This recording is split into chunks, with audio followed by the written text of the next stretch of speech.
kweli. Habari za mdao mpenzi msikilizaji na mtazamaji wa MWK, matumaini ni kwamba unaendelea salama salamini hapo ulipo. Karibu moja kwa moja katika taarifa zetu, na tukizungumzia kuhusu mkutano wa waziri wa ulinzi wa Misri Abdul Majid Sukar na mwenzake wa Somalia Ahmed Mohalim Fik. Walijadili njia za kuimarisha ushirikiano wa kijeshi na kuunga mkono utulivu barani Afrika wakati wa mkutano uliofanyika Cairo siku ya Jumatatu.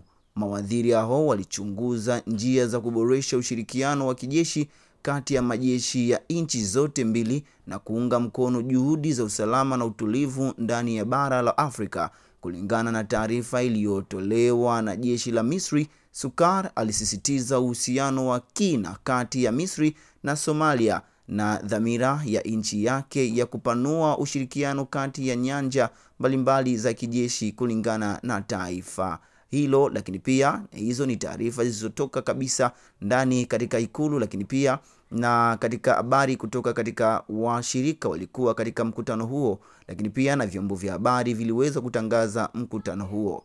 Tuendelee kusubiria kile kinachojiri kati ya viongozi hao wawili waliokutana kwa ajili ya kuzungumzia mambo ya maendeleo na ushirikiano wa nchi zote mbili. Hii ni MWK TV na mimi ni Eric Nelson. Kweli.